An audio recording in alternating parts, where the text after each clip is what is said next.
Esperando que todos ustedes se encuentren muy bien y a pesar de la pandemia les esté dando buena oportunidad de estudiar, de salir adelante, de prepararse para el futuro. Eh, en esta ocasión vamos a hablar respecto al tema de páncreas en exócrino. No es un tema, es un tema claramente con su nivel de complejidad, pero afortunadamente a nivel de los temas que normalmente se cuestionan a nivel licenciatura, pues no se suele evaluar las partes más complicadas del mismo.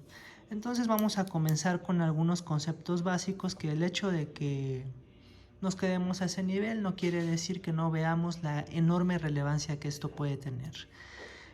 Habíamos visto a grandes rasgos y no olvidando que pues, le den ahí su clic al capítulo de páncreas endocrino.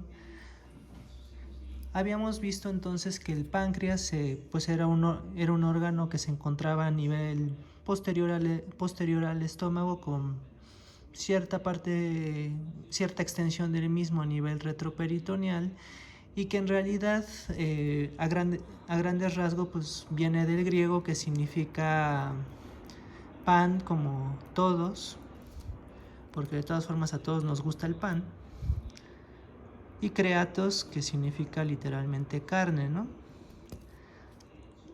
No suena como el significado más estilizado del mundo, pero pues siempre es bueno tener una referencia. Curiosamente, a pesar de que las funciones endocrinas que existen en el páncreas representan el mantenimiento de la homeostasis a nivel del metabolismo, veremos que si recordamos bien es muy poca la cantidad de función designada como tal de esta glándula a realizar eso. Pero en la parte gastrointestinal meramente, pues 80% de las células de todo el parénquima está constituido primordialmente por estas unidades que ustedes les parecerán conocidas, que es básicamente lo que conocemos como el acino pancreático, ¿no? Que una vez que recordamos algunos de sus detalles histológicos más relevantes, bueno, no olvidemos dibujarle el núcleo porque pues cada una es una célula individual.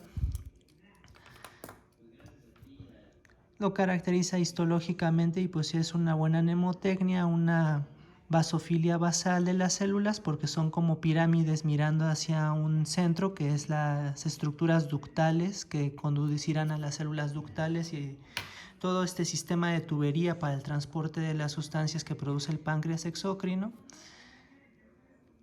Y pues también se menciona en términos histológicos muy clásicos que tiene cierto grado de acidofilia apical, que tiene mucho que ver con los primeros conceptos que nosotros leemos en los libros de histología cuando sabemos la afinidad que va a tener la hematoxilina o la eosina, y también dependiendo qué material específicamente estemos tiñendo. Visto de esta manera, pues es la imagen más clásica que tenemos. Sabemos que a grandes rasgos la producción más importante que nosotros vamos a encontrar en el páncreas exocrino es propiamente la creación de enzimas que van a servir para procesos digestivos, que ahorita vamos a darles una buena revisión sintética, pero también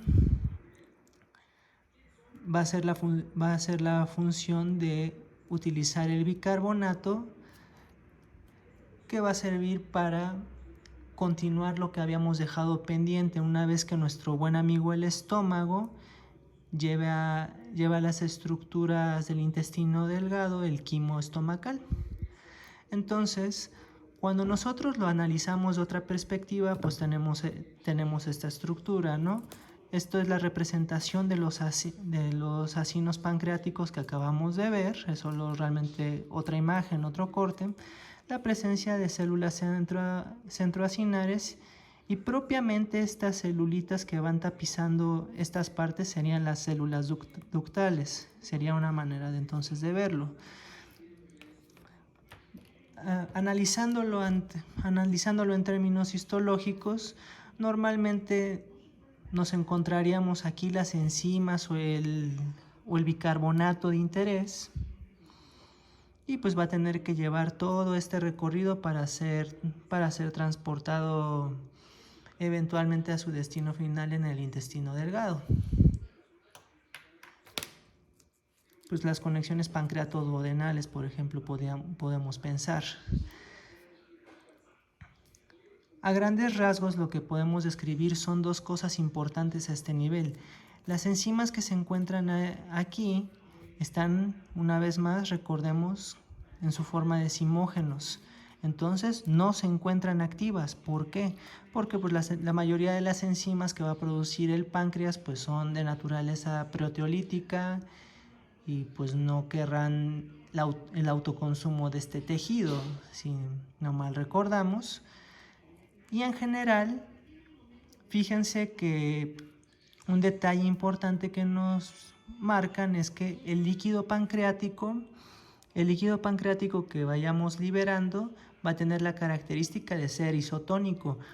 Por eso lo podemos relacionar tan importantemente con que el estómago tiende un poco a retrasar quimos que sean de naturalezas o hipotónicas o hipertónicas. Parece que es muy importante mantener este equilibrio para mantener adecuadamente los procesos digestivos. Entonces, si analizamos a nivel celular qué es la historia que está pasando aquí, vamos a ver lo más relevante.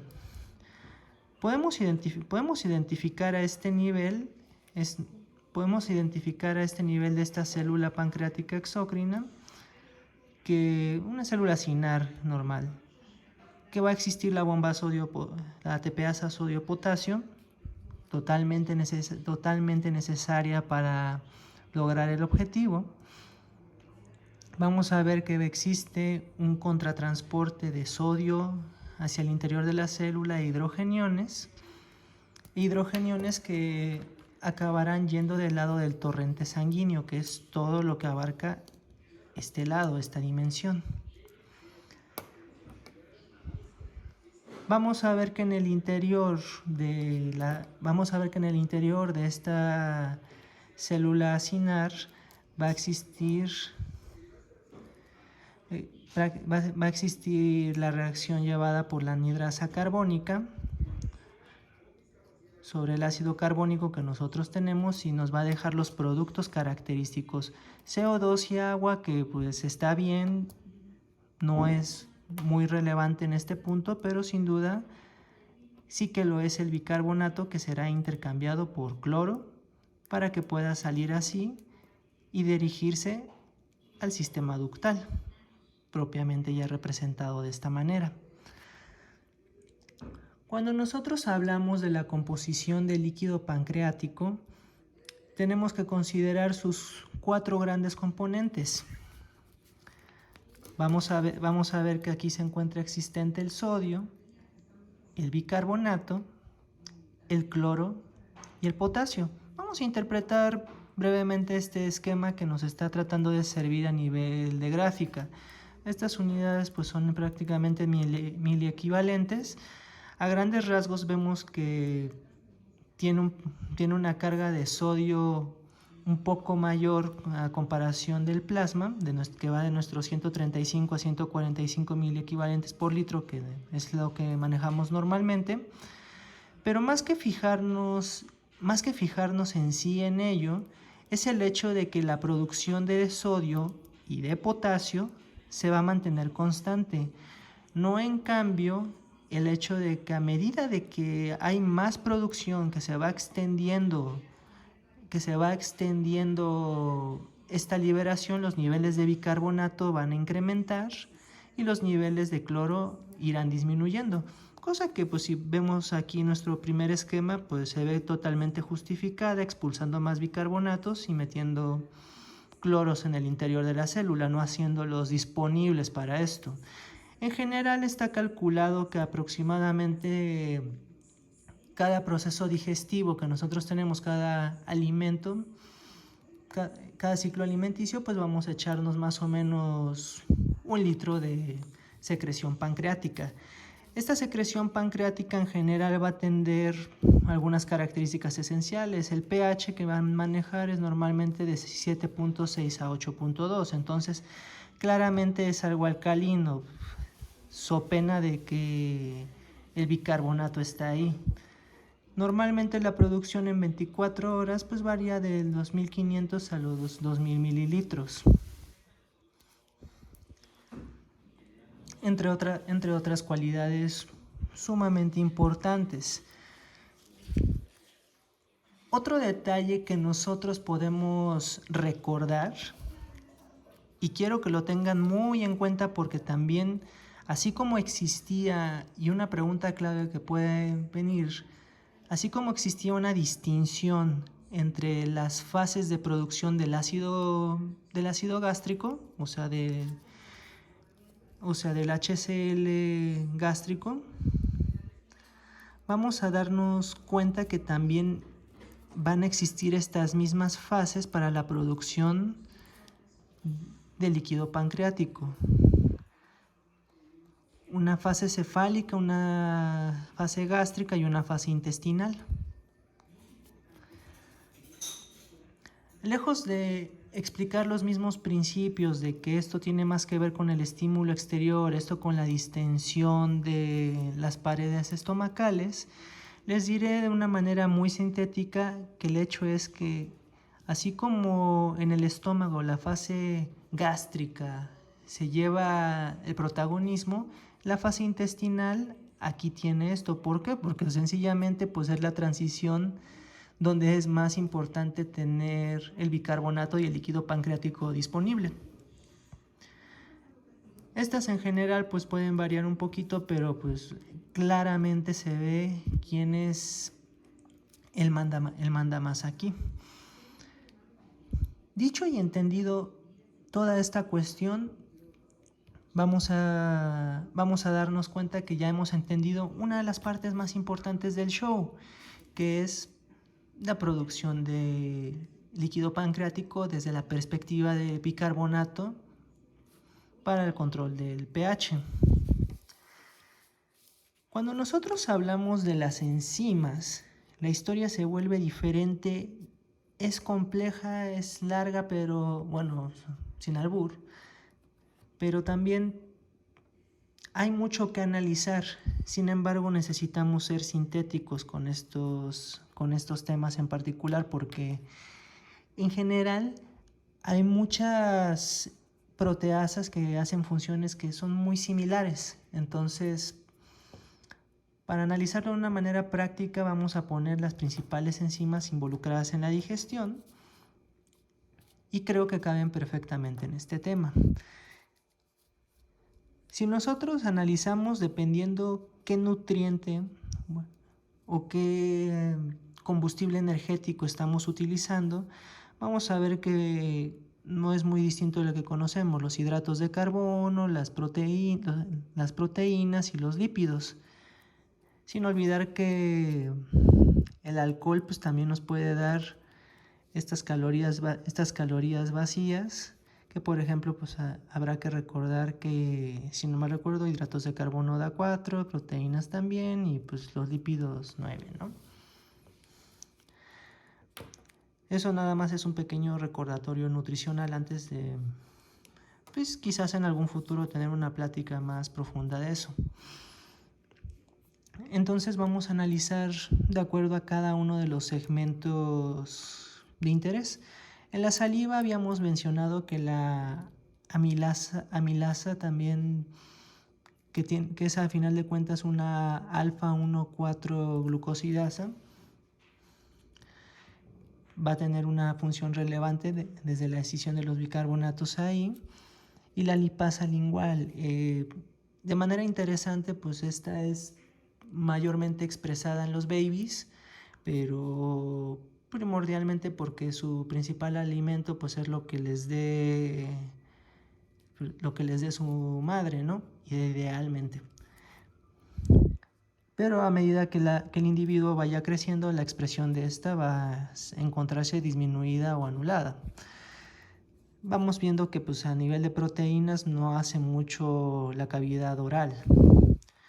En el estómago, pues como les dije, es un órgano más que nada enfocado como a la parte de la producción de su ácido, no tanto a la absorción, no tanto a otros detalles.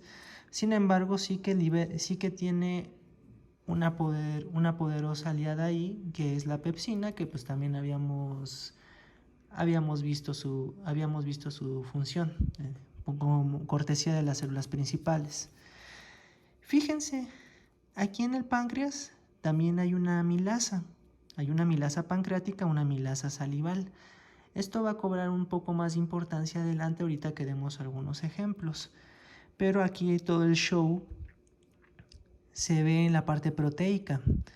Tantas cosas como la tripsina, quimiotripsina, carboxipeptidasa, elastasa. La elastasa, pues muy importante analizarla a la hora de que, por ejemplo, hablemos de cosas pulmonares como la deficiencia de alfa-1 antitripsina y todas esas cosas, pero es plática de otra ocasión.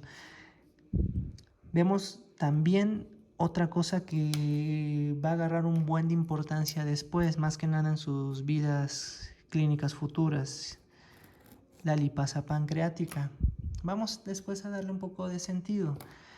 La colipasa que existe, la fosfolipasa 2, que pues no olviden lo importante que es esta para la cascada inflamatoria, y algunas hidrolasas de colesteroles éster.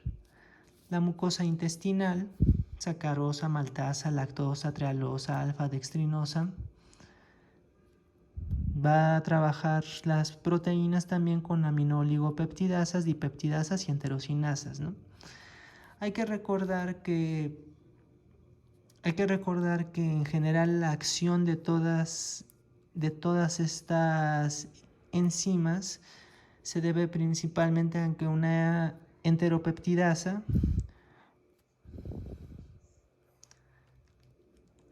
va a escindir su forma de tripsinógeno, quimiotripsinógeno, y las va a hacer que empiecen a ser activas.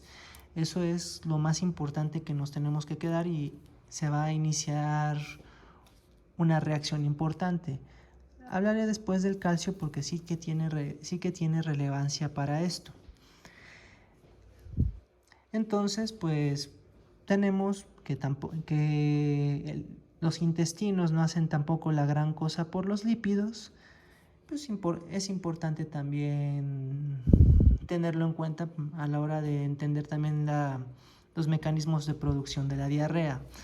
Entonces, para ser sintéticos y que el tema de este interés quede bien claro, nos daremos cuenta que entonces hay dos caminos: lo que es la producción de enzimas, que va a tener distintos estímulos. Aquí te agregan cosas más sofisticadas como fenilalanina, metionina, triptofano, que dices, bueno, ¿cómo las relaciono en estos momentos? Ahorita no es tan necesario pensar en esto, pero sí que te va a hacer sentido péptidos pequeños y ácidos grasos, para que eso es lo que quieres procesar. Vamos a ir a nivel de las células duodenales. Estas van a producir la colecistocinina, un poquito de apoyo extra de la acetilcolina, y va a empezar la cascada de proteínas GQ con el inositol trifosfato, la cascada del calcio, y esto va a activar a las enzimas para que tengan su configuración activa. La otra cascada, que es más sencilla pero también termina de definir lo que a nosotros nos interesa, es que los hidrogeniones, o sea, lo que se va a percibir como una disminución del pH, o sea, un camino hacia la acidosis, van a estimular a las células S, que S produce secretina. Una vez más, vamos a ver que las células S tienen tanto receptores como para acetilcolina como para colecistocinina, van a invocar esta cascada del AMP cíclico y va a haber la secreción acuosa del páncreas. Esto es la esencia de la fisiología que necesitan conocer. Si nosotros sacamos algunos ejemplos clínicos, podemos obtener lo siguiente. Si ustedes recuerdan, y vamos a tratar de darle un sentido mayor que en otras pláticas, debí tal vez haberlo mejor puesto en estómago, pero pues depende de evocación, chavos. Entonces, no de vocación. Tenemos, por ejemplo, la enfermedad de Zollinger-Ellison, ¿no? Que ustedes recuerdan que es un tumor productor de gastrina, ¿no? Un gastrinoma. Este va a generar entonces un ambiente ácido, pero también puede existir tanto a nivel gástrico, puede existir mayormente a nivel duodenal, pero puede ser un tumor pancreático. Esto como es relevante, ¿no? Fuera de estos tumores que van a producir esta tendencia a las enfermedades ulcerosas duodenales o gástricas, otro detalle importante que tienen que considerar es el hecho de que al ocupar masa del páncreas, al ser un tumor, cuando se localiza ahí, va a hacer que no funcione adecuadamente. Entonces, normalmente el signo clínico de esto va a ser pues realmente la diarrea, porque no va a escindir en cachos más pequeños las proteínas, los lípidos. Todas estas sustancias no van a poder absorberse. Incluso llegas a encontrarte hasta en las heces de los individuos fibras que parecen como de carne porque no fueron procesadas adecuadamente en una dieta normal. Normalmente las personas que tienen una disfunción a este nivel pueden beneficiarse de enzimas pancreáticas exógenas que se conoce como pancreatina. Esto aplica como tratamiento para cualquier disfunción pancreática desde el punto de vista exócrino, no cubre la parte de la insulina, ¿de acuerdo? Ni de la diabetes, ni la parte endocrina. Ese es un detalle importante. Otro detalle muy curioso es que, muy particular del Zollinger-Ellison, y que es una cosa que si llegan a ver en la clínica, en laboratorio, pues sería muy bonito, es la prueba de administración de secretina. Como ustedes saben, la secretina normalmente inducirá el incremento y la liberación de bicarbonato, ¿no? Y esto debería tender a la baja. Si tú administras secretina en una persona que tenga una úlcera duodenal, la gastrina irá a la baja. Cuando lo administras en alguien que tiene una úlcera gástrica, también irá a la baja.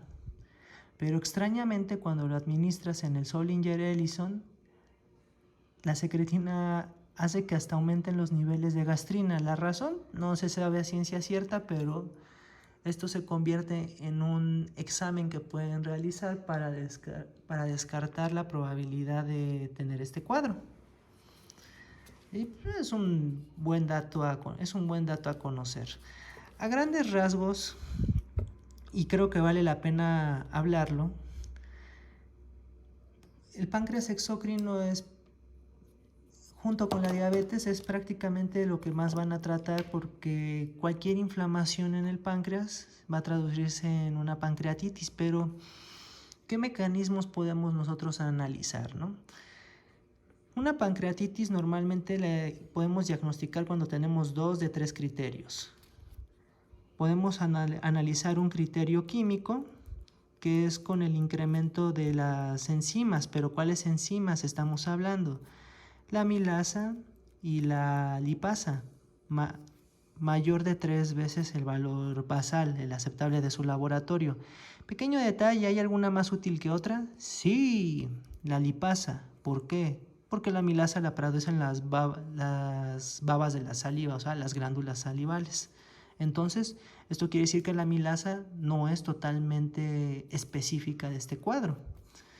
Otro criterio que puedes utilizar es el criterio clínico. Está también definido el cuadro clínico que produce la pancreatitis, que es un buen referente de especificidad al respecto. que es un dolor que comienza a nivel de, vamos a poner estos cuadrantes, a nivel del epigastrio, pensando que esta cosa que estoy dibujando es el abdomen, y que se corre hacia la espalda, se irradia, como decimos, ¿no?, en español.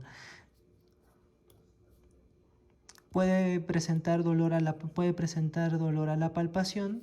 También deben considerar cuadros cardíacos, pero es muy característico. A veces hasta lo describen como tenebrante, lo que sea que eso signifique, ¿no?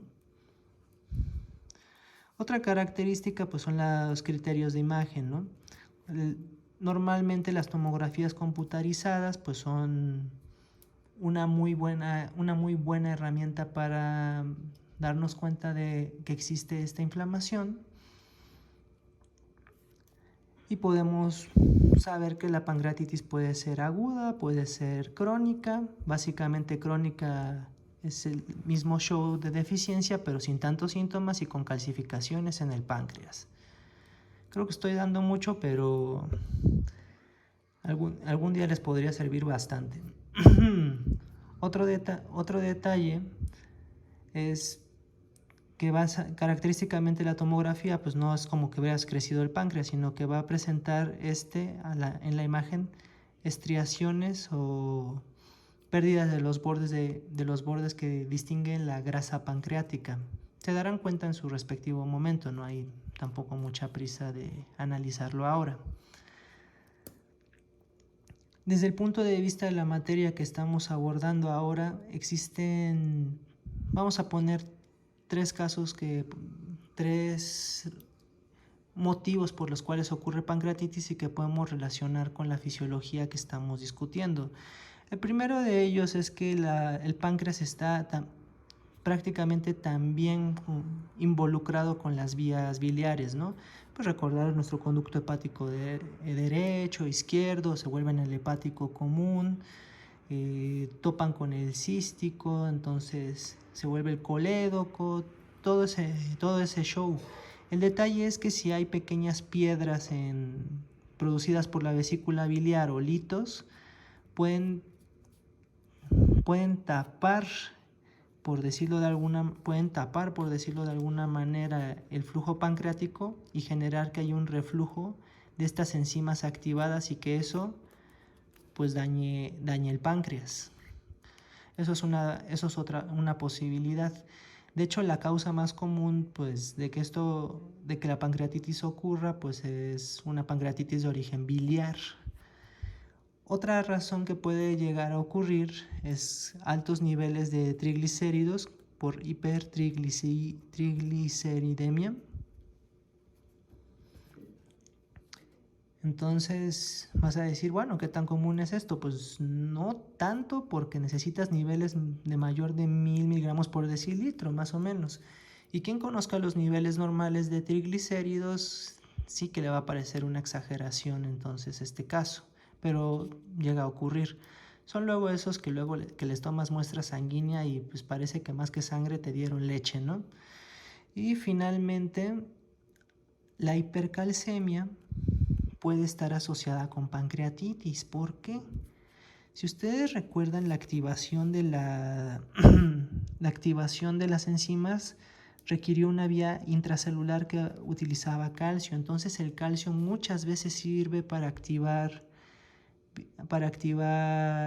enzimas. Si tú tienes un medio rico en calcio que active todas las enzimas aunque no se haya liberado el zimógeno, entonces puedes causar una activación masiva de las mismas y que ocurra degradación, inflamación y daño al tejido pancreático. Hay mucho más que decir, pero creo que estos son los principios esenciales que deben tomar en cuenta. Incluso este último que mencioné es tan importante que un